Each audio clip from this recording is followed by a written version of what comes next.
हाँ तो बच्चों, इस वीडियो में हम एक्सरसाइज 8.2 और चैप्टर का नाम है सीक्वेंस एंड सीरीज, इसका जो है 19th क्वेश्चन डिस्कस करने वाले हैं। पहले 19th, 20 और 21 क्वेश्चन, इन तीनों क्वेश्चन को सॉल्व करेंगे। सबसे पहले 19 क्वेश्चन में ये कहा है कि फाइंड द सम, आपको सम फाइंड करना है। किसका? The product of the corresponding terms of the sequence. आपके पास यहाँ पर दो सीक्वेंस है, एक सीक्वेंस ये है, दूसरा सीक्वेंस ये है। तो इन दोनों सीक्वेंस का पहले आप क्या करेंगे? प्रोडक्ट करेंगे कॉरस्पॉन्डिंग टर्म्स का। अभी कॉरस्पॉन्डिंग टर्म्स का मतलब क्या है बताऊंगा। फिर उसका क्या फाइंड करना है आपको? सम फाइंड करना है। तो पहले मैं ऐसा करता हूं कि जो पहली सीक्वेंस है उसको लिखता हूं कि पहली सीक्वेंस यहां पर हमें क्या दे रखी है। तो अगर आप देखें तो पहली सीक्वेंस आपको दे रखी है 2, 4, 8, 16, 32। ये पहली टर्म, पहली सीक्वेंस हमें दे रखी है। और दूसरी सीक्वेंस हमें दे रखी है 128, 32। 8 के बाद हमें दे रखा है 2, देन दे रखा है हमें 1/2। तो तुमसे कहा है कि पहले ये जो दो सीक्वेंसेस हैं इनके कॉरस्पॉन्डिंग टर्म्स का प्रोडक्ट फाइंड करो। मतलब इसको इससे मल्टीप्लाई करना है, इसको इससे मल्टीप्लाई करना है, इसको इससे मल्टीप्लाई करना है, इसको इससे मल्टीप्लाई करना है और इसको इससे मल्टीप्लाई करना है। फिर जो हमें नई सीक्वेंस मिलेगी उस नई सीक्वेंस का हमें सम फाइंड करना है यहाँ पर। तो पहले हम इन दोनों को मल्टीप्लाई करते हैं। तो इन दोनों को मल्टीप्लाई करने से हमें मिल गया 256। फिर हम इन दोनों को मल्टीप्लाई करेंगे तो ये आ गया 64।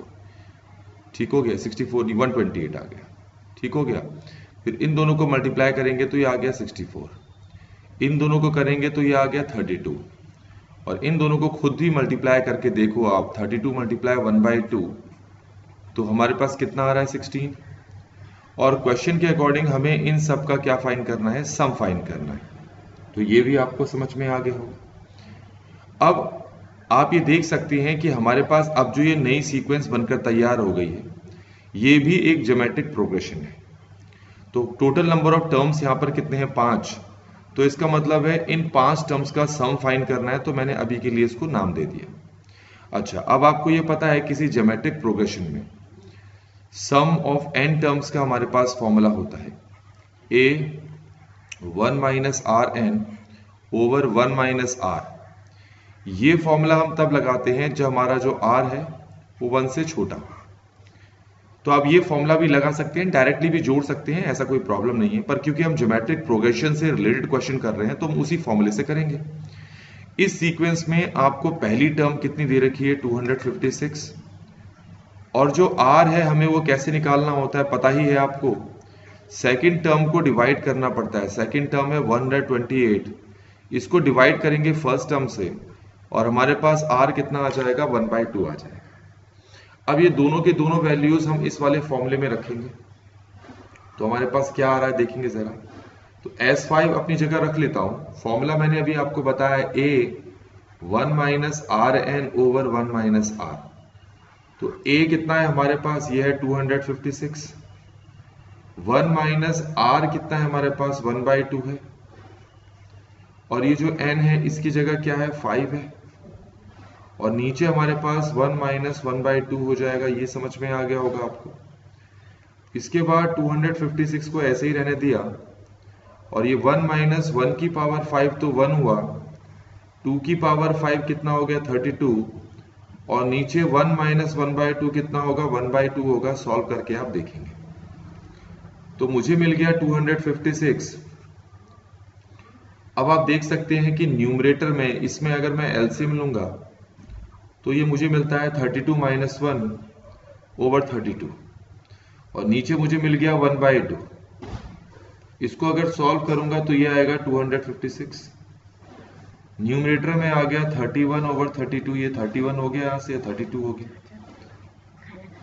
तो ये 1/2 हो गया। सबसे नीचे वाले को सबसे ऊपर मल्टीप्लाई करेंगे आप तो 256 मल्टीप्लाई 31 मल्टीप्लाई 2 ओवर कितना हो गया आपका? 32। ये आपको समझ में आ गया होगा यहां तक। अब ये 256 जो है इसको 32 से डिवाइड करेंगे तो ये 8 आएगा। तो हमारे पास ये 8 आ गया, ये दोनों आ गए तो 8 मल्टीप्लाई ये 62 हो गया।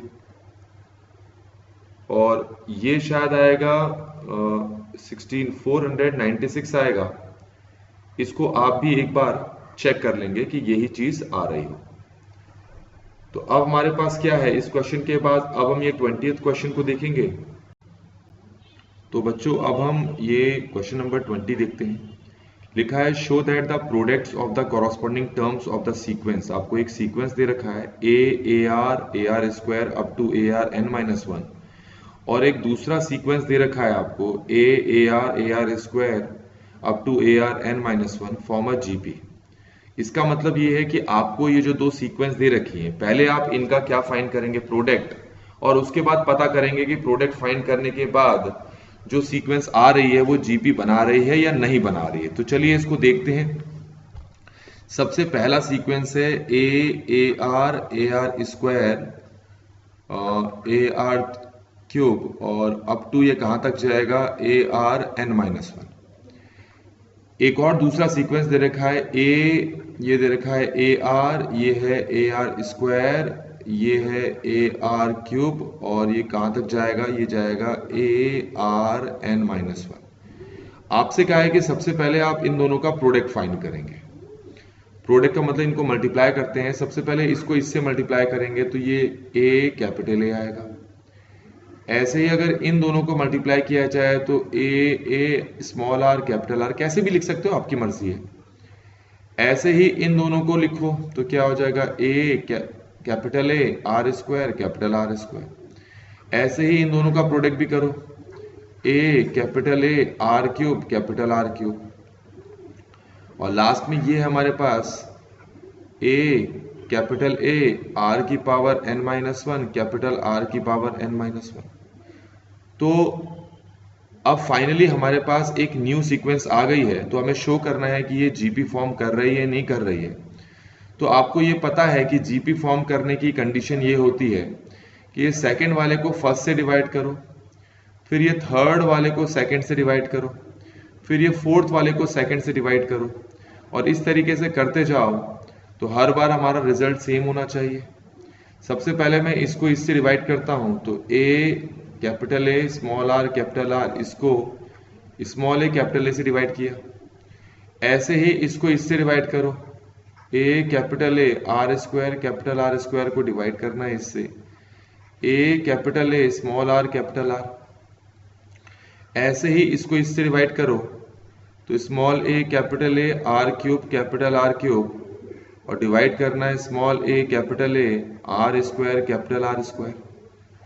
अगर मैं यहां पर इसको कैंसिल कर दूं दोनों को, तो आपको दिख रहा होगा small r capital our answer. यहां भी इसको कैंसिल कर दूं और एक आर से ए आर चला जाएगा, एक कैपिटल आर से कैपिटल आर चला जाएगा, तो स्मॉल आर कैपिटल आर आ रहा है।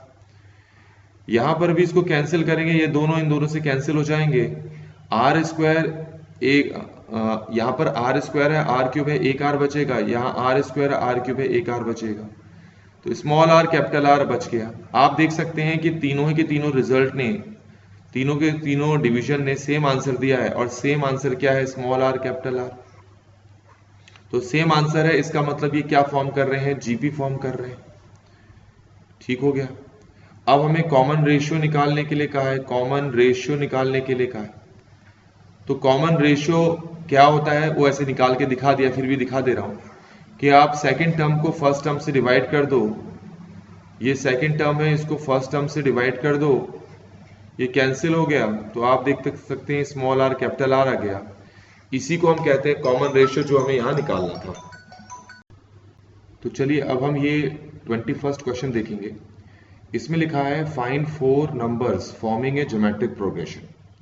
आपको 4 नंबर्स फॉर्म करने हैं जो ज्योमेट्रिक प्रोग्रेशन फाइंड करते हैं, जिसमें जो थर्ड टर्म है वो greater than the first term है by 9, and second term is greater than the fourth term by 14।